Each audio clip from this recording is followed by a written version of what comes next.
Now here is a practical technique. The first thing you do, you must know exactly what you want in this world. When you know exactly what you want, make as lifelike a representation as possible of what you would see and what you would touch and what you would do, and physically moving in such a state. For example, suppose I wanted a home, but I had no money, but I still know what I want. I, without taking anything into consideration, I would make as lifelike a representation of the home that I would like, with all the things in it that I would want. And then, this night, as I would go to bed, I would, in a state, a drowsy, sleepy state, the state that borders upon sleep, I would imagine that I am actually in such a house, that were I to step off the bed, I would step upon the floor of that house. Were I to leave this room, I would enter the room that is adjacent to my imagined room in that house. And while I am touching the furniture and feeling it to be solidly real, and while I am moving from one room to the other in my imaginary house, I would go sound asleep in that state. And I know that in a way I could not consciously devise, I would realize my house. I have seen it work time and time again. If I wanted promotion in my business, I would ask myself what additional responsibilities would be mine were I to be given this great promotion. What would I do? What would I say? What would I see? How would I act? And then in my imagination, I would begin to see and touch and do and act as I would outwardly see and touch and act were I in that position. If I now desired the mate of my life, were I now in search of some wonderful girl or some wonderful man, what would I actually find myself doing that would imply that I have found my state? For instance, suppose now I was a lady. One thing I would definitely do, I would wear a wedding ring. I would take my imaginary hands and I would feel the ring that I would imagine to be there. And I would keep on feeling it until it seemed to me to be solidly real.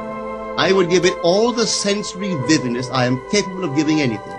And while I am feeling my imaginary ring, which implies I am married, I would sleep. This story is told us in the Song of Songs, or the Song of Solomon. It is said, "At night on my bed, I sought him whom my soul loveth. I found him whom my soul loveth, and I would not let him go, until I brought him into my mother's house, right into the chamber of her that conceived me." If I would take that beautiful poem and put it into modern English, into practical language, it would be this: while sitting in my chair, I would feel myself right into the situation of my fulfilled desire. And having felt myself into that state, I would not let it go.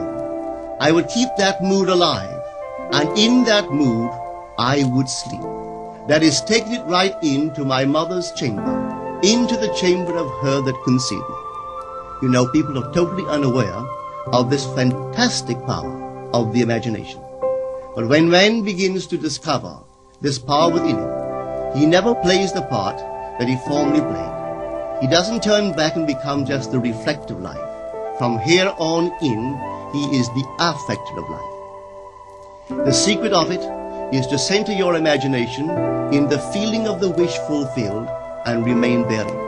For in our capacity to live in the feeling of the wish fulfilled lies our capacity to live the more abundant life.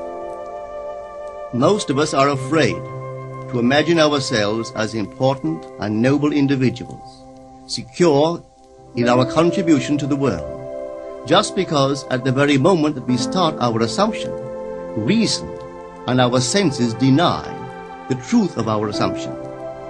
We seem to be in the grip of an unconscious urge, which makes us cling desperately to the world of familiar things and resist all that threatens to tear us away from our familiar and seemingly safe moorings. But I appeal to you to try it. If you try it, you will discover this great wisdom of the ancients, for they told it to us in their own strange, wonderful, symbolical form. But unfortunately, you and I misinterpreted their story and took it for history when they intended it as instruction to simply achieve our every objective. You see, imagination puts us inwardly in touch with a world of states. These states are existent, they are present now, but they are mere possibilities while we think of them. But they become overpoweringly real when we think from them and dwell in them. You know, there's a wide difference between thinking of what you want in this world and thinking from what you want. Let me tell you, when I first heard of the strange and wonderful power of the imagination, it was in 1933 in New York City. An old friend of mine taught it to me. He turned to the 14th of John, and this is what he read. In my Father's house are many mansions. If it were not so, I would have told you. I go to prepare a place for you. And if I go and prepare a place for you, I will come again and receive you unto myself, that where I am, there ye may be also. He explained to me that this central character of the Gospels was human imagination.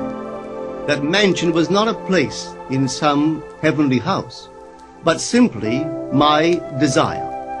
If I would make a living representation of the state desired, and then enter that state and abide in that state, I would realize it. At the time, I wanted to make a trip to the island of Barbados in the West Indies, but I had no money.